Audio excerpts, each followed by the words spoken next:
Basically, it's been almost a year and something, and a little bit of change now, since the refreshed motor has gone in.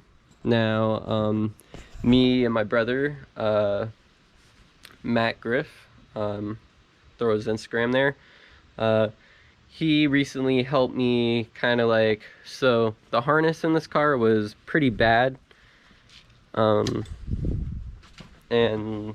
lots of messed up, cut, spliced, tapped into wires.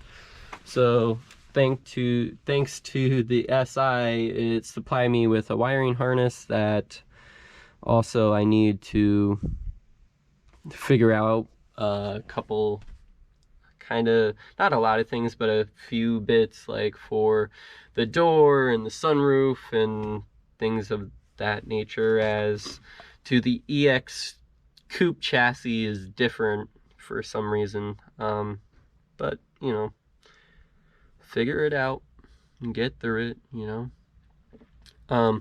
But basically we got it rigged up, not rigged up, we basically got it all plugged in, and basically we were able to fire the car off, which was awesome. No, you know, the car's been sitting with oil and everything in it for a while now, so that was really awesome to see it start and run. And honestly, it's not smoky at all, so for not redoing bearings and things of that nature, I think we're pretty solid, and I'm getting more excited. But a big piece of the puzzle to why I kind of slowed down, got burnt out and upset, was like, we got the car in, or the motor in, and can't crank it with the key or anything. And like, thanks to the SI was like mint perfect. So I used that ignition harness and all that, and like still can't get the car to do its thing. So I kind of have this rigged up key here, but you know, basically starter's good and all that. Couldn't, but then after jumping the starter, I was like, wait a minute, I could just do this on the car. So I had my little jump pack here and did that, and we got the car to start up, which was awesome. So with the car starting up, now knowing that the motor will crank over, run, and do its thing, the next step was fixing the coolant leak. I should have left this pipe alone. So it's from your thermostat housing to your water pump housing, so it connects there. Then you have this guy that goes, I believe it's going out of the IAC, and basically flows back down to this side, this nipple right here. And then you have this side that feeds basically everything else. So it's kind of dark, but this main line kind of comes up and around, and then like back down into the intake. This is kind of like set up to be OEM, so honestly, like, most of that you don't need. But if you don't run your IAC, your car, you might have a rough time, like with it idling and things of that nature. I, you know, had to make everything pretty. So I'm gonna show you the gaskets. This is the gasket that failed, so not too sure if you could see, but right there is the tear. And also the gasket rolled over itself, so it rolled over the edge and wasn't sitting in there correctly. This one gasket is pretty much fine, but then, you know, or actually this is the correct one, this is the brand new one. So what did I do? Started searching everything. I found OEM part numbers, which I don't have the bags, but I'm not going to show you that because, as you can visually see, is like, they are a lot bigger.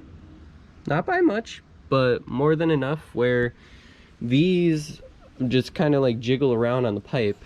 So come to find out, if you have a 1.6 from 96 and to yeah 96 to 2000, that coolant pipe is like a hair bigger. It's like an inch or a couple millimeters bigger.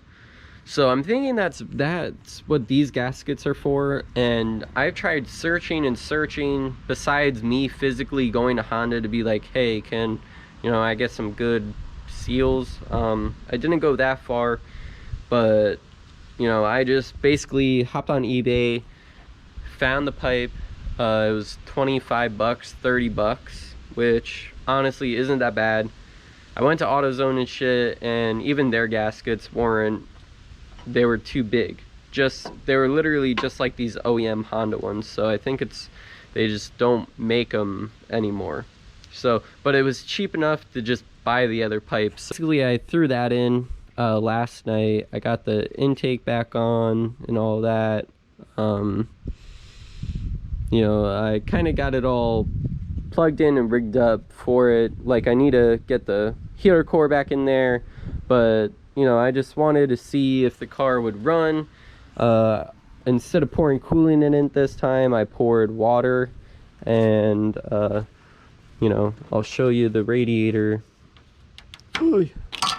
is full of water, if you could kind of see it moving. Which the last time of just me filling it up with coolant came pouring out this backside here, which obviously all right, so that's possibly a bad sign. That looks like a puddle there to me. Also there's something here. Oh, okay, I did drop one of the intake nuts.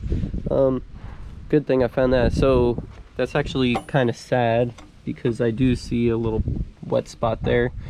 So maybe this thing is still leaking. The only thing that I noticed about this new pipe is that it kind of seemed a little bit short.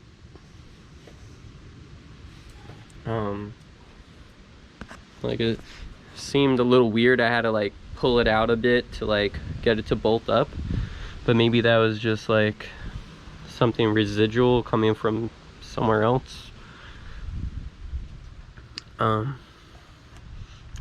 But I tried starting the car all by myself, and I couldn't get it to fire off for some reason.